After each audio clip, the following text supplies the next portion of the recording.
అద్దంకి నియోజకవర్గ వైసీపీ ఇన్ఛార్జిగా పానం హనుమిరెడ్డి.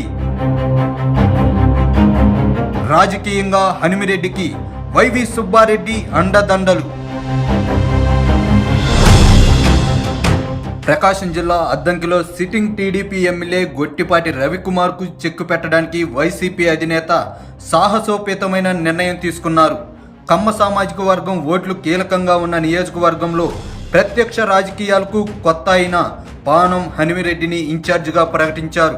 దివంగత వైఎస్ అభిమాని అయిన పానం హనుమిరెడ్డి వైవి సుబ్బారెడ్డితో అత్యంత సన్నిహిత సంబంధాలున్నాయి.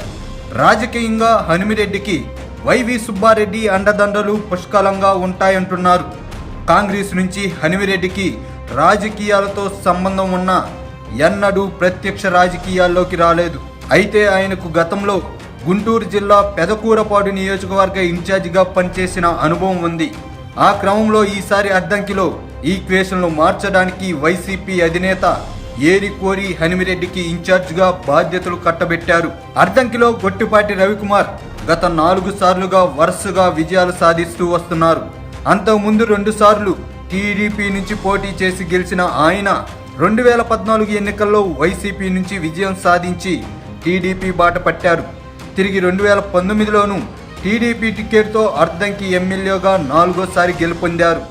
ఆ క్రమంలో గొట్టిపాటికి చెక్కు పెట్టాలని వైసీపీ అధినేత గట్టి పట్టుదలతో ఉన్నారు.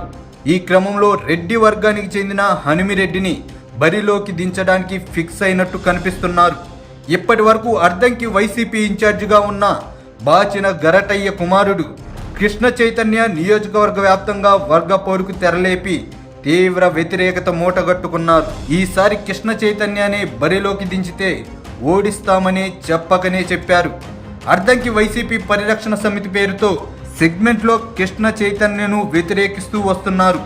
కృష్ణ చైతన్య వ్యతిరేకులంతా ప్రస్తుతం హనుమిరెడ్డికి బాసటగా నిలుస్తుండడం గమనార్హం. అది ఖచ్చితంగా హనుమిరెడ్డికి వచ్చే ఎన్నికల్లో ప్లస్ పాయింటే అంటున్నారు. ఇక అద్దంకి నుంచి చీరాల వెళ్లిన ఎమ్మెల్యే కర్ణం బలరాంకు స్థానికంగా బలమైన కేడరే ఉంది.